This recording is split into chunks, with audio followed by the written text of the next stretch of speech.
울산 인물 이야기. 이해의 일생이 주는 역사적 의미와 교훈. 역사학자 에드워드 헬릿 칸은 그의 저서 What is History에서 역사를 다음과 같이 정의합니다. 역사란 사가와 사실 사이의 상호작용이며 현재와 과거에 끊이지 않는 대화이다.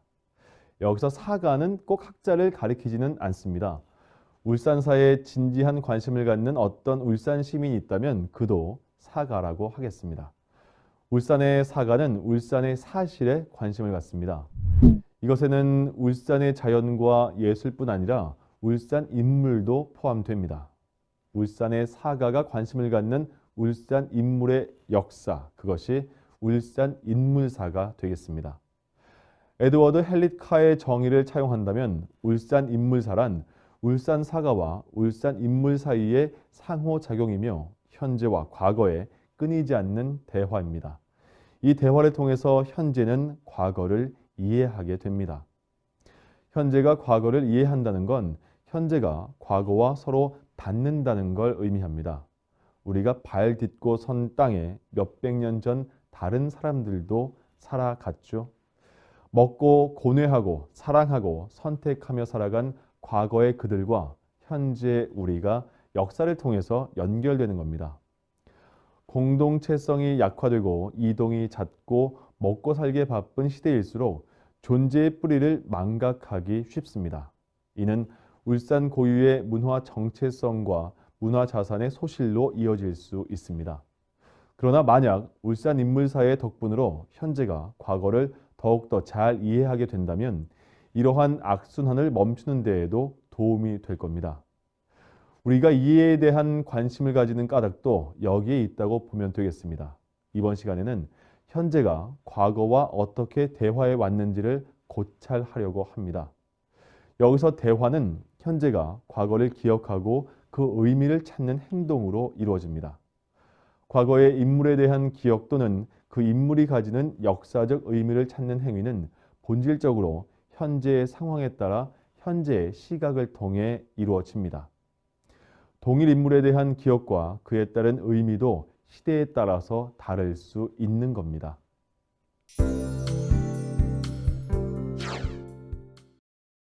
이번 시간에는 이해와 관련한 시문 및 향유통문, 유허 비문을 통해 이해의 근세적 의미를 알아보고 시호망과 시주, 석계서원 경수단기를 통해 이해의 근대적 의미에 대해서도 알아보겠습니다. 또 외교관 및 인간 이해의 행적을 통해 이해의 현대적 의미도 알아보도록 하겠습니다.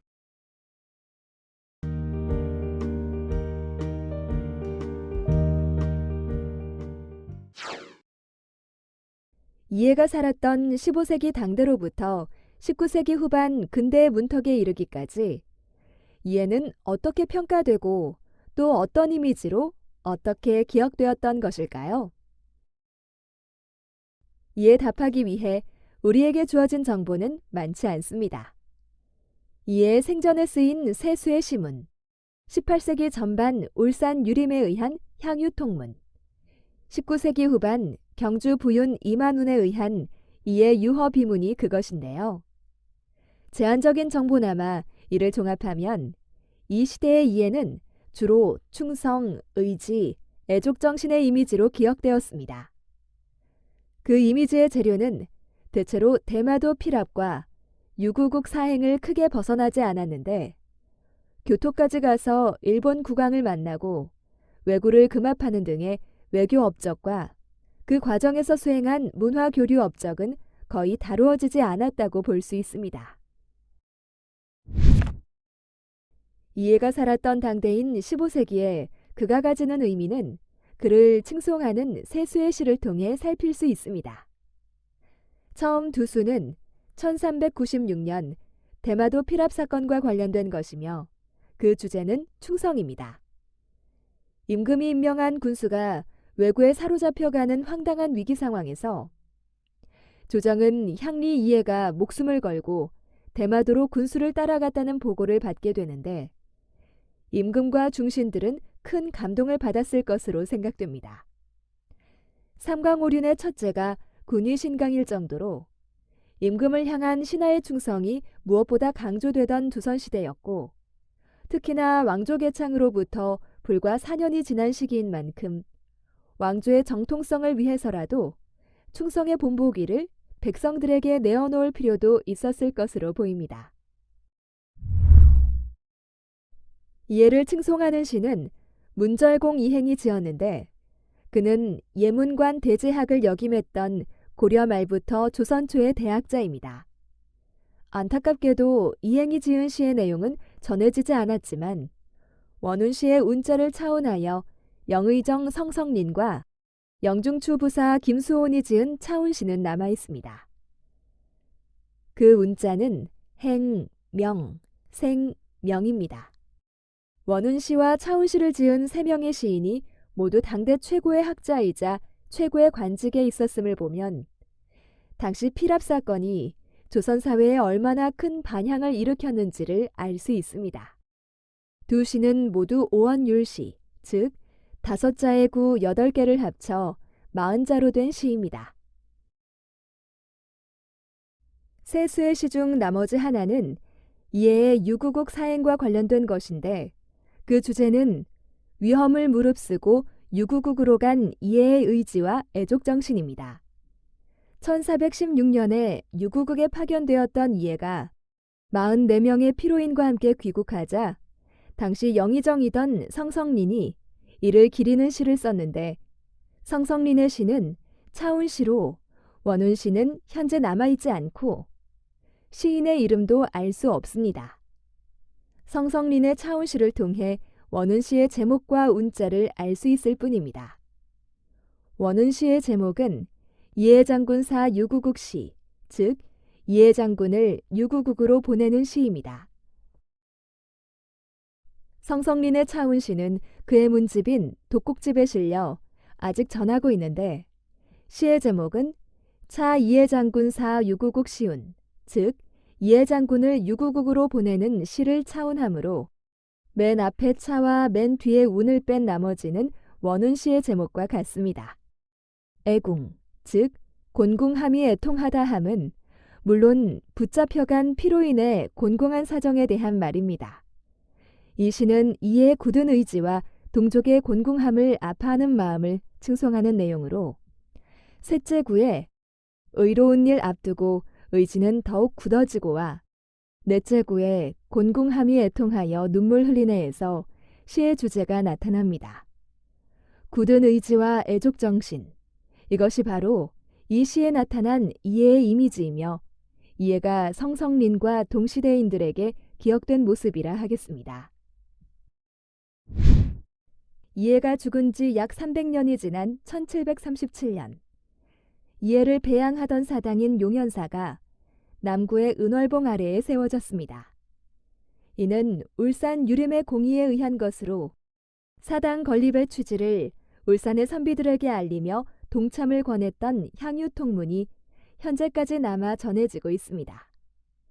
용현사는 약 50년 후에 석계사로 계층하여 울주군 석계리로 이전했는데 2001년에 용현서원이란 이름으로 원래 자리에 재건되었습니다. 통문은 먼저 이해의 대마도 피랍 사건, 유구국 사행, 기해동정 참전 등의 공적을 요약하였습니다. 그리고는 공의 위국 성렬이 이처럼 밝았지만 사람들이 추천하고 밝혀서 세상에 드러내지 못했다고 한탄하고, 마지막 단락에서는 고을의 큰 어른이 돌아가셨으면 사당에 모시고 제사로 받드는 것이 우리의 당연한 의무일진데 공이 돌아가신 지 언 300여 년에 받들어 모실 곳이 없으니 장차 그 성대했던 공덕의 흔적조차 사라진다면 이 어찌 사림의 수치라 아니하겠습니까? 라고 호소하고 있습니다.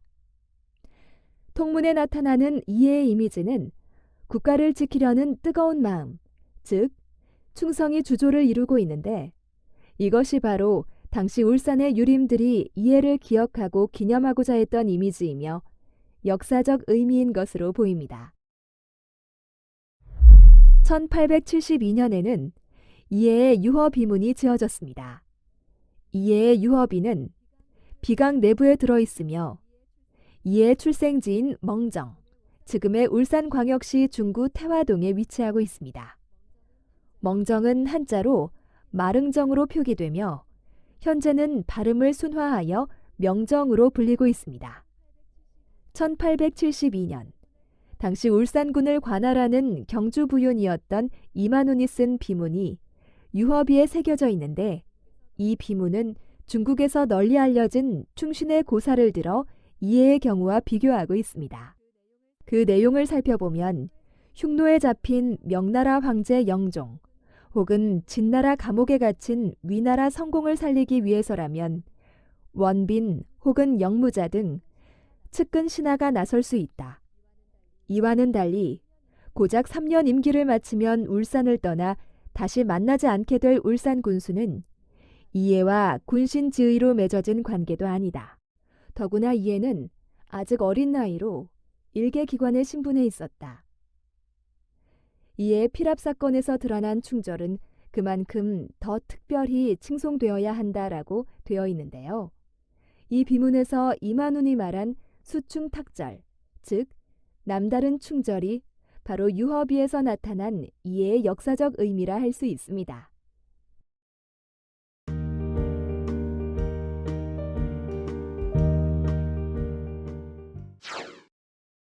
1876년 병자조약과 흥선대원군의 실각을 기점으로 역사는 근대의 문으로 들어서게 되지만 이해가 가지는 근대적 의미는 근세에 비해 크게 달라지지 않았습니다.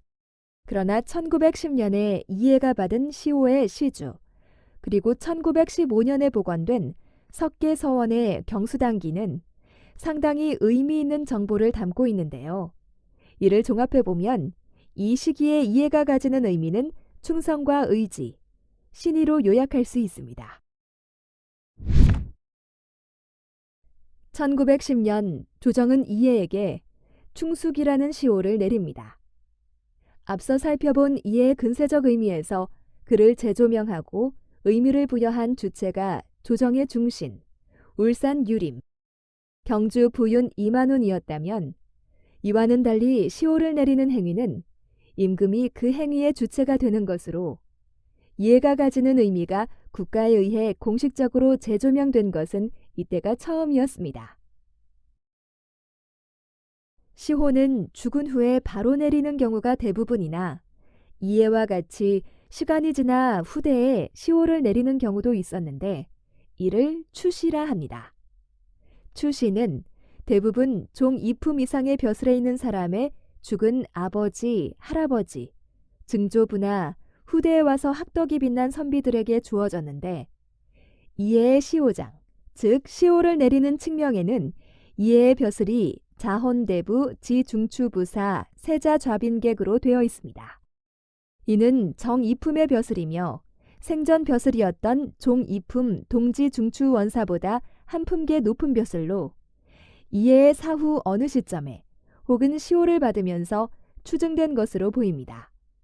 지중추부사는 중추부 소속 지사의 직을 말하며 세자좌빈객은 세자를 시강하는 관직의 하나입니다. 또 중추부는 중추원과 동일기관이며 후대의 이름만 바뀐 것입니다. 이해가 시호를 받은 사실은 순종실록, 승정원일기, 동국시호, 그리고 매천 황현이 지은 매천야록에 실려 있습니다. 이들 문헌에 의하면 시호를 내리기 약 2년 전인 1908년에 이해의 시호망이 결정되었습니다. 시호의 글자풀이를 시주라 하는데 이는 앞서 본 측명과 여기서 보는 동국시호에 기록되어 있습니다. 이해의 시주는 나라를 염려하여 가정을 잇는 것을 충이라 하고 마음을 다잡아 결단하는 것을 숙이라 한다입니다. 충성과 의지, 이것이 바로 시호에 반영된 이해의 근대적 의미라 할 수 있습니다. 경술국치로부터 5년이 지난 1915년, 석계서원이 같은 자리에 복원되었습니다. 이는 회철된 지 약 50년 만의 일로 강당인 경수당과 출입문인 필동문은 이때 복원되었으나 사당인 상충사와 제실인 천실제, 치지제는 복원을 훗날로 미루었습니다. 현재 경수당과 필동문이 울산광역시 문화재 자료 제17호로 남아있는데 경수당은 정면 4칸, 측면 1칸의 팔짝지붕 기와집으로 앞쪽에 난간을 둘렀습니다. 툇마루에 덧붙인 쪽마루 형태의 진입부가 특이하고 각기둥 형태의 주춧돌을 놓은 기법이 주목할 만하다고 하겠습니다. 1915년 경수당 복원 당시에 복원의 전말과 함께 이해의 사적을 적은 이 기문은 이해가 여러 차례 일본과 유구국에 왕래하면서 오로지 충성과 신의로서 외인을 감복시키고 피로인을 쇄환해온 공적을 기리면서 그 공적을 공경하며 지킨다는 뜻을 담아 경수당이라 칭한다 함을 밝히고 있습니다.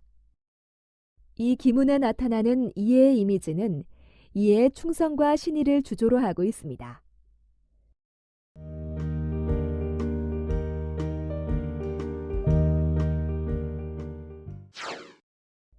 현대에 들어서서 이해를 재조명하는 신호탄이 된 것은 2005년의 문화인물 선정이었습니다. 이를 계기로 이전까지와는 다르게 이해를 한일 문화교류의 매개자로서 조명하게 되었습니다. 여기에 2010년의 외교인물 선정은 역사 속에서 이해가 가지는 의미를 그의 본령인 외교관으로 돌이켰습니다. 즉, 개해약조 체결 및 문인제도 정약 등의 업적을 남긴 전문 외교관으로서의 그가 지닌 의미를 본격적으로 재조명하게 된 것입니다. 문화교류의 매개자 및 전문 외교관이라는 이미지와 더불어 외구에게 끌려간 어머니를 찾기 위해 애쓰던 이해의 효성도 현대에 들어 새로이 부각되었습니다. 2005년 2월 문화체육관광부는 이해를 이달의 문화인물로 선정했습니다. 1990년에 시작된 이 인물 선정 프로그램은 2005년 12월을 마지막으로 종료되었는데 16년간 선정된 통산 187명의 문화인물 중에서 울산 인물은 3명으로 문화교류의 이해, 어문의 최현배, 민속학의 송석하입니다. 또 전체 187명 중 문화교류를 사유로 선정된 인물은 이해와 해초 스님밖에 없습니다. 이해는 본질적으로 외교관이지만 외교활동 과정에서 자연스럽게 일본과의 문화교류가 이루어졌습니다. 조선시대의 민간의 국제교류는 극히 제한적이었는데 이는 개인이 사는 동네를 떠나 다른 지역으로 여행하는 것조차 어려운 시대였기 때문입니다. 따라서 임금이 파견하는 사절단은 국제교류의 유일한 창구였으며 이를 통해 시문, 필담, 회화, 음악, 무용뿐 아니라 농업기술, 광업기술, 무기, 음식 등의 분야에서 광범위한 문화교류가 이루어졌습니다. 정부가 발표한 문화인물 선정 사업의 목적은 우리 문화에 대한 올바른 이해와 문화민족으로서의 자긍심을 높임에 있었으며 이러한 목적 달성을 위한 문화인물로 이해를 선정한 취지는 대장경 및 불경을 일본 국왕에 전달, 일본식 자전 물레방아 도입, 사탕수수의 재배와 보급 건의 등 한일 문화교류에 큰 역할을 했다는 것이었습니다. 이는 근세와 근대에서는 전혀 언급되지 않았던 이의 새로운 면모를 조명한 것으로 이를 통해 한일 문화교류의 매개자라는 이해의 이미지가 새롭게 만들어졌고 이는 이의 현대적 의미라는 퍼즐을 구성하는 첫 조각이 되었습니다. 이전의 이해의 이미지는 근세적 의미에서 본 충성, 의지, 애족정신, 그리고 근대적 의미에서 본 충성, 의지, 신의에 초점이 맞추어져 있었습니다. 문화인물 선정을 계기로 한일 양국에서 이해에 대한 학문적 관심이 증가되어 이해를 주제로 국제학술대회가 개최되었으며 논문이 발표되기도 하였습니다. 또 단행본 서적이 발간되었으며 한일 합작 기록 영화를 제작하기도 하였습니다. 2005년에는 이해를 기념하는 통신사 이해 공적비가 대마도에 건립되었는데 이는 이해가 40여 회 일본에 파견되어 왕래하는 도중에 빠짐없이 거쳤던 곳이 대마도였으며 1443년에 71세의 이해가 마지막 사행에서 개해 약조를 체결한 곳이기도 했기 때문입니다. 2010년에는 외교부가 이해를 우리 외교를 빛낸 인물로 선정했습니다. 2009년에 시작된 외교부의 인물 선정 사업은 첫 해의 외교 인물로 고려시대의 서희를 선정했습니다. 그리고 다음 해인 2010년에 조선시대의 이해가 선정된 것입니다.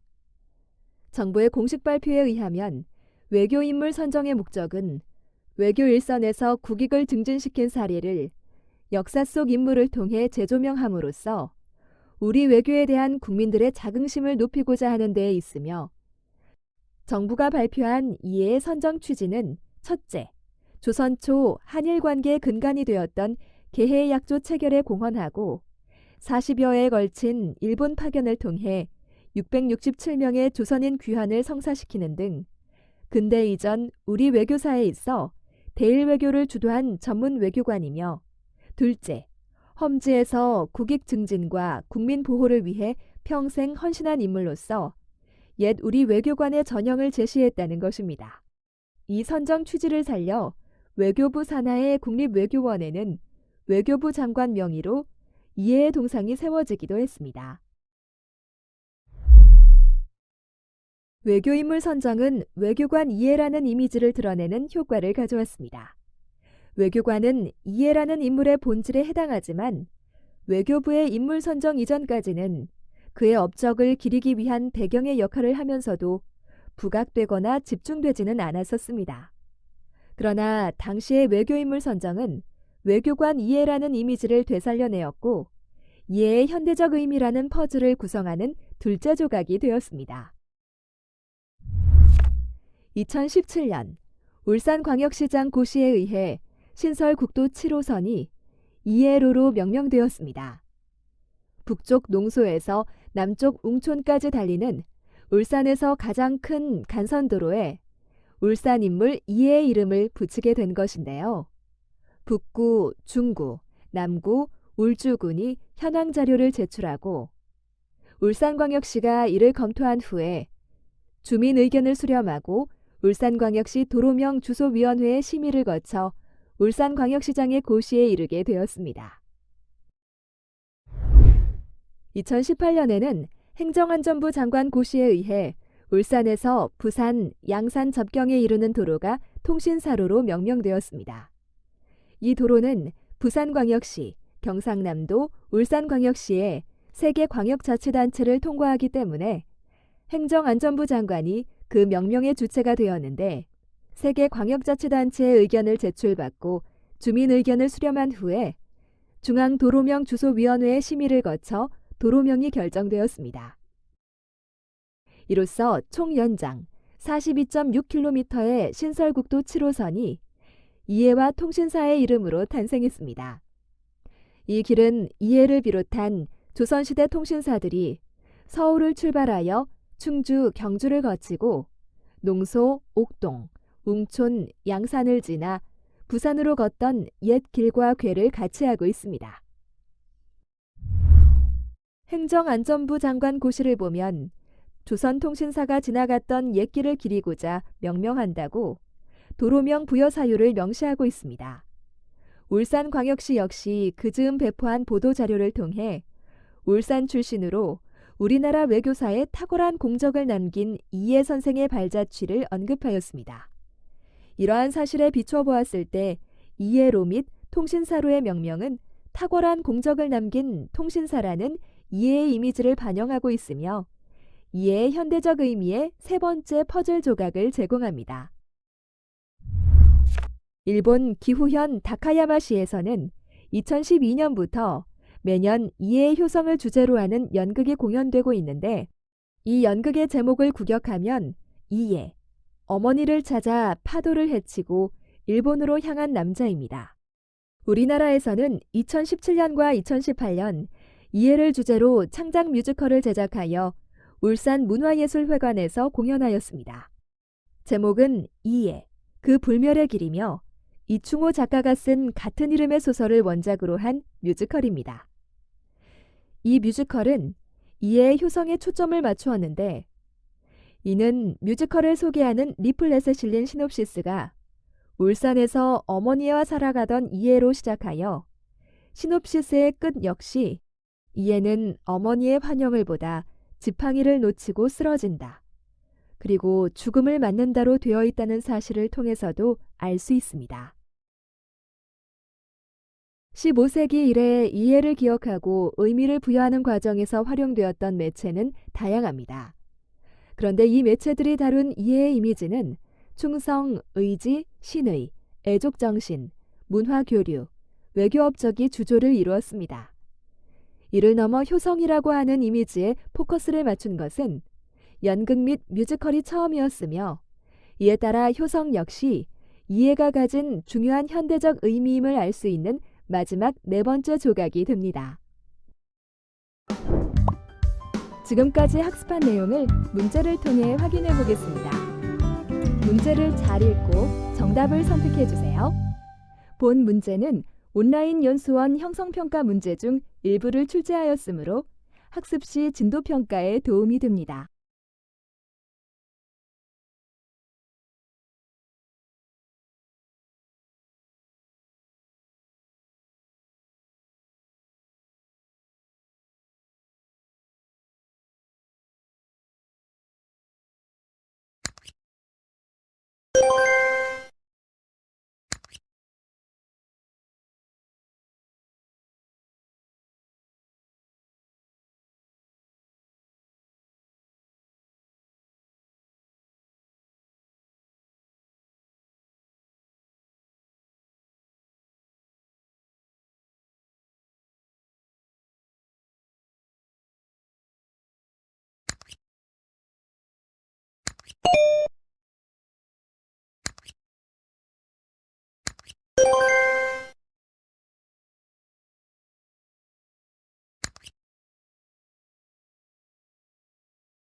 지금까지 학습한 내용을 확인해 보세요.